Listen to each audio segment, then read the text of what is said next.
जय हिंद, जय भारत दोस्तों।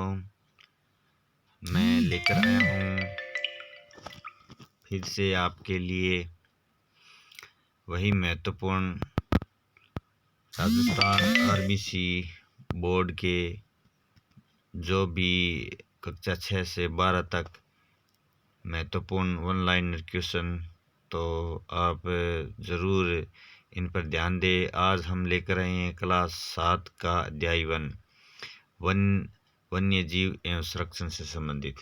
किससे? वन्य जीव और उनसे संबंधित संरक्षण। इम्पोर्टेंट क्वेश्चन है ये आपके लिए। आप अपने पाठ्यक्रम का रिवीजन भी कर सकते हैं। तो पहला ही क्वेश्चन है कि केवलादेव गन्ना राष्ट्रीय पक्षी उद्यान कहाँ स्थित है? केवलादेव गन्ना राष्ट्रीय पक्षी उद्यान है वो आपके भरतपुर जिले में है। तो इम्पोर्टेंट क्वेश्चन है, आप ध्यान रखना। राजस्थान राज्य के कुल क्षेत्रफल के अर्थात कितने क्षेत्रफल के कितने प्रतिशत भाग पर वन पाया जाता है? तो ये आपके 10% भाग पर 10% भाग पर आपके क्या पाए जाते हैं? वन पाए जाते हैं। इम्पोर्टेंट महत्वपूर्ण, जहाँ से भी हमने क्वेश्चन बनाया है वो आपके लिए इम्पोर्टेंट है, आप ज़रूर देख लें। ये हर भर्ती में पूछे गए इम्पोर्टेंट क्वेश्चन है। राज्य में सर्वाधिक वन क्षेत्र कहाँ है? पूछ ले तो वो है आपके उदयपुर में। वन क्षेत्र वाला जिला कौन सा है? उदयपुर। और सबसे कम क्षेत्र वाला पूछ ले तो आपका चूरू। राज्य में वनों को कितने भागों में? तो यहाँ पर आपको ध्यान में रखना है 3 भागों में विभक्त किया गया है, जिसमें कौन कौन से? आरक्षित वन, सुरक्षित वन, अवर्गीकृत वन। ये वन आपको इम्पोर्टेंट यहाँ पर ध्यान में रखने हैं। अब हम बात करते हैं राजस्थान में अरावली पर्वतमाला। अरावली पर्वतमाला राजस्थान को कितने भागों में विभाजित करती है? ये आपको भली भांति ध्यान है कि राजस्थान को 2 भागों में विभाजित करती है। वनस्पति को प्रभावित करने वाले प्रमुख कारक। अब देखो, वनस्पति को जो प्रमुख कारक है वो कौन कौन से है? एक तो वनस्पति को धरातलीय स्वरूप प्रभावित करता है, दूसरा जलवायु, फिर वर्षा की मात्रा, फिर क्या है कि मिट्टियों में जो हर क्षेत्र में अलग अलग विभिन्नताएं पाई जाती है। तो इम्पोर्टेंट एक बार हम फिर से दोहरान करते हैं कि वनस्पति को प्रभावित करने वाले प्रमुख कारक क्या है? एक धरातलीय स्वरूप, जलवायु। अब जलवायु के अनुसार भी तो क्या होता है, वनस्पति प्रभावित होती है। लंबे समय तक चलने वाली जो मौसम होता है, फिर वर्षा, और जो मिट्टियों में भी क्या होती है? विभिन्नताएं होती है। ये आप इन चीज़ों को ध्यान में रखना। राजस्थान में भौगोलिक दृष्टि से कितने प्रकार के वन पाए जाते हैं? तो वन है वो आप जानते हो कितने प्रकार के पाए जाते हैं? 3 प्रकार के वन पाए जाते हैं। कौन कौन से? 1 नंबर उष्णकटिबंधीय कंटीले वन। अब उष्णकटिबंधीय कंटीले वन ये कहाँ है? ये बीकानेर, चूरू, जैसलमेर, बाड़मेर, नागौर, जोधपुर, सीकर, झुंझुनू, जालौर में पाए जाते हैं। ठीक है। इनमें मुख्य वृक्ष कौन से हैं? रोइडा, खेजड़ी, धोकड़ा, बेर, बबूल, नीम, केर आदि पाए जाते हैं। तो मुख्यतः जो वृक्ष पाए जाते हैं वो, तो राजस्थान में पहला कौन सा है? उष्णकटिबंधीय कंटीले वन। ये आपको क्या करना है? ध्यान में रखना है। तो इस मरुस्थलीय वनस्पति को मेदबीद कहते हैं।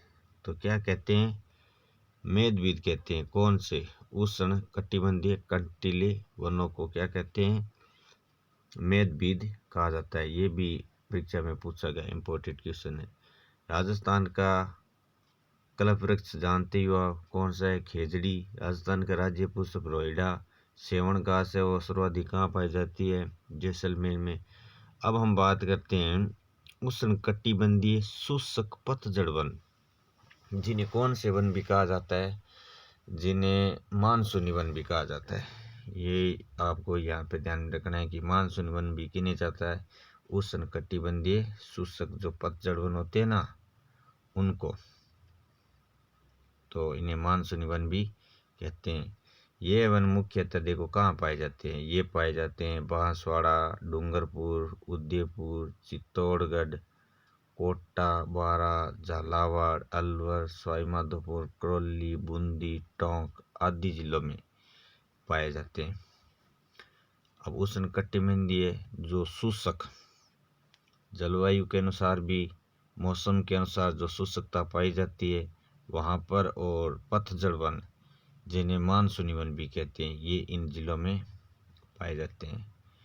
इनके मुख्य वृक्ष देखो कौन कौन से हैं, सागवान, बरगद, तेंदू, सालर, महुआ, गुल्लर, थोक, ढाक, साल, सीताफल, बांस, आंवला, आम, नीम, शीशम आदि वृक्ष पाए जाते हैं। तो यहाँ पर इम्पोर्टेड क्वेश्चन ये बनता है कि उष्णकटिबंधीय शुष्क पतझड़ वन में जो मुख्य वृक्ष कौन कौन से हैं वो पाए जाते हैं, ये आपको ध्यान में रखना है। तो आगे हम बात करते हैं इम्पोर्टेड और के बारे में। तो अर्ध उष्णकटिबंधीय सदाबहार वन, ये वन सदा हरे भरे रहते हैं। तो उष्णकटिबंधीय तीसरे वन जो पाए जाते हैं ना वो कौन से हैं, अर्ध उष्णकटिबंधीय सदाबहार वन। ये वन सदा हरे भरे रहते हैं, इसलिए इन्हें सदाबहार वन भी कहते हैं। कौन से कहते हैं, सदाबहार वन भी कहते हैं। ये वन आबू पर्वतीय क्षेत्र में पाए जाते हैं। ये वन पहाड़ी ऊंचाई वाले भागों में पाए जाते हैं। इन वनों में मुख्यतः आम, बांस, सागवान आदि वृक्ष पाए जाते हैं। ये इम्पोर्टेंट क्वेश्चन है, वो आपको ध्यान में रखना है। ये महत्वपूर्ण प्रश्न है, वो आपको ध्यान में रखना है। इस प्रकार आज के इम्पोर्टेंट क्वेश्चन है, ये हमने आपसे बारे में चर्चा की। तो आगे हम जानते हैं कि कौन कौन से वन है वो है। तो आगे हम जानते हैं राष्ट्रीय उद्यान। राष्ट्रीय उद्यान, पहला राष्ट्रीय उद्यान कौन सा है, केवलादेव राष्ट्रीय उद्यान। कौन सा है, केवलादेव राष्ट्रीय उद्यान। ये कौन से जिले में है, ये भरतपुर जिले में है। ठीक है, यहाँ गन्ना पक्षी विहार के नाम से भी जाना जाता है, अर्थात गन्ना पक्षी विहार के नाम से किसे जाना जाता है, केवलादेव राष्ट्रीय उद्यान है उसको गन्ना पक्षी विहार के नाम से भी जाना जाता है, जो कि कहाँ पर है, भरतपुर जिले में। यहाँ साइबेरियन क्रेन, बगुले, ब्यां, कोयल, बटेर आदि पक्षी पाए जाते हैं। यहाँ पर पाए जाने वाले महत्वपूर्ण पक्षी कौन कौन से हैं, ये आपको ध्यान में रखना है कि साइबेरियन क्रेन पक्षी है वो कहाँ पाया जाता है, केवलादेवी राष्ट्रीय उद्यान का। ठीक है, अब हम बात करते हैं राष्ट्रीय उद्यान में 2 नंबर कौन सा है, रणथंभौर राष्ट्रीय उद्यान। ये सवाई माधोपुर जिले में स्थित है। कहाँ पर है, इम्पोर्टेंट क्वेश्चन ये यही है कि रणथंभौर का जो राष्ट्रीय उद्यान है ये कहाँ पर है, ये सवाई माधोपुर में। और केवलादेवी राष्ट्रीय उद्यान कहाँ है, भरतपुर में। यहाँ पर है पाए जाने वाले जीव, यहाँ बाघ, भालू, चीतल, सांबर, नीलगाय, मगरमच्छ आदि पाए जाते हैं। राष्ट्रीय उद्यान भारतीय बाघ के लिए प्रसिद्ध है। तो ये राष्ट्रीय उद्यान किसके लिए प्रसिद्ध है, ये उद्यान बाघों के लिए प्रसिद्ध है। ये बात आपको भली भांति ध्यान में रखनी चाहिए। तो बाघों के लिए सबसे जो उद्यान है वो कौन सा है, रणथंभौर राष्ट्रीय उद्यान। तीसरा उद्यान है वो हम जानते हैं मुकुंदरा हिल्स राष्ट्रीय उद्यान। अब मुकुंदरा हिल्स राष्ट्रीय उद्यान कहाँ है, ये कोटा और चित्तौड़गढ़, ठीक है ना, चित्तौड़गढ़ था राउतभाटा जिले में फैला हुआ है। तो मुकुंदरा हिल्स राष्ट्रीय उद्यान का फैलाव किन जिलों में है, ये इम्पोर्टेंट क्वेश्चन आपके लिए बन सकता है। यहाँ पर इम्पोर्टेंट क्वेश्चन ये है कि कोटा और चित्तौड़गढ़, यहाँ मुख्यतः बाघ, रींछ, जरक, भेड़िया, गिद्दड़, सांबर, चीतल, नीलगाय, चिंकारा, सियार आदि वन्य जीव पाए जाते हैं। तो मुकुंदरा हिल्स राष्ट्रीय उद्यान में पाए जाने वाले जीव है वो कौन कौन से हैं, वो आपको यहाँ पर बता दिए गए हैं। तो अन्य जो वन्य जीव अभ्यारण्य है वो कौन कौन से हैं? देखो, राष्ट्रीय मरु उद्यान, राष्ट्रीय मरु नाम लेते हमें पता चल जाता है कि ये कहाँ पर है, जैसलमेर और बाड़मेर, ये 2 जिलों में है। राष्ट्रीय मरु उद्यान जीव है वो कहाँ पर है, ये अभ्यारण्य, ये जैसलमेर और बाड़मेर में, ठीक है। केवला देवी वन्य जीव अभ्यारण्य, ये भी 2 जिलों में है, सवाई माधोपुर और करौली में। कुम्भलगढ़ वन्य जीव अभ्यारण्य उदयपुर, राजसमंद और पाली में। तो कुम्भलगढ़ कहाँ पर है, राजसमंद में। तो ये वन्य जीव अभ्यारण्य कौन कौन से जिले में, उदयपुर, राजसमंद और पाली में। फुलवारी की नाल, ये यहाँ से परीक्षा में क्वेश्चन है वो आपके लिए आता है, फुलवारी की नाल, और सामने जिला दिया जाता है। तो ये आपका कौन सा जिला होगा, उदयपुर जिला। तो ये महत्वपूर्ण है जो आपके लिए अन्य वन्य जीव अभ्यारण्य, जिसमें 5वां है, देखो, सरिस्का वन्य जीव अभ्यारण्य, ये कहाँ है, सरिस्का अलवर, सरिस्का अलवर, ऐसे भी आप याद रख सकते हो। टोडगढ़ रावली, ये वन्य जीव अभ्यारण्य का है, अजमेर, पाली और राजसमंद में। सीता माता वन्य जीव अभ्यारण्य का है, चित्तौड़गढ़, उदयपुर, प्रतापगढ़ आदि जिलों में पाया जाता है। कौन कौन से, चित्तौड़गढ़, उदयपुर और प्रतापगढ़ में। माउंट आबू वन्य जीव अभ्यारण्य कहाँ है, माउंट आबू ये है आपके सिरोही जिले में, माउंट आबू सिरोही में ही है।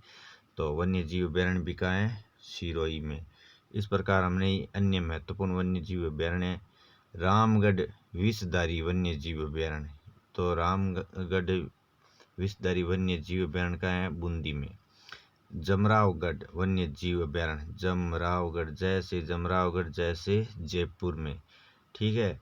राष्ट्रीय चंबल घड़ियाल 11 नंबर है, ये राष्ट्रीय चंबल घड़ियाल वन्य जीव अभ्यारण्य, ये कहाँ पर है, ये मगरमच्छों का मतलब जीव अभ्यारण्य है, ये कोटा में है। तो कोटा, सवाई माधोपुर, करौली, धौलपुर, जो कि चंबल नदी के किनारे है। तो इम्पोर्टेड जो भी प्रश्न है वो आप अगर आपने थ्योरी के रूप में पढ़ा है तो आप इसका शॉर्ट रिवीजन भी आसानी से कर सकते हो। तो ये आपके लिए इम्पोर्टेड क्वेश्चन है। इसके अतिरिक्त राजस्थान के वन्य अभ्यारण्य कौन कौन से हैं, एक तो जवाहर सागर अभ्यारण्य, ये कोटा, बूंदी, चित्तौड़गढ़ में है। वन्य जीव अभ्यारण्य ये कहाँ है, भरतपुर में है। भैंसौरगढ़ वन्य जीव अभ्यारण्य बस्सी वन्य जीव अभ्यारण्य कहाँ है, चित्तौड़गढ़ में। तो भैंसौरगढ़ वन्य जीव अभ्यारण्य और बस्सी वन्य जीव अभ्यारण्य कहाँ है, चित्तौड़गढ़ में। सवाई मानसिंह वन्य जीव अभ्यारण्य सवाई माधोपुर में, ठीक है, ये कहाँ पर है, सवाई माधोपुर में। तो वन्य जीव अभ्यारण्य ये भी एक इसमें और है, 2 है, तो सवाई माधोपुर में वन्य जीव अभ्यारण्य और सवाई मानसिंह वन्य जीव अभ्यारण्य, ये दोनों सवाई माधोपुर में। वन विहार इम्पोर्टेड, ये परीक्षा में आया हुआ है कई बार। वन विहार, राम सागर उद्यान, केसर उद्यान अभ्यारण्य, इनका संबंध किस जिले से है, तो धौलपुर से हैं। ये भी परीक्षा में इम्पोर्टेड कई बार पूछा गया है। जयसमंद वन्य अभ्यारण्य, सज्जनगढ़ वन्य जीव अभ्यारण्य, ये कहाँ पर है, ये आपके उदयपुर जिले में है। नाहरगढ़ वन्य जीव अभ्यारण्य, ये आपके कहाँ है, ये है आपके नाहरगढ़ जयपुर में। शेरगढ़ वन्य जीव अभ्यारण्य कहाँ है, आपके 12 में। और ताल छापर काले हिरण मृगों के लिए प्रसिद्ध अभ्यारण्य जो कि चूरू में है, इससे भी कई बार है वो प्रश्न पूछा जाता है। तो ये थे आज कक्षा 7 के अध्याय 1 कक्षा 7 के अध्याय 1 के वन्य जीव के बारे में। इस अध्याय से आने वाले महत्वपूर्ण जो भी आरबीसी परीक्षा से मतलब पाठ्यक्रम से जो भी तैयारी करे उनके लिए ये परफेक्ट है। तो आप ज़रूर इनको ध्यान में रखिए।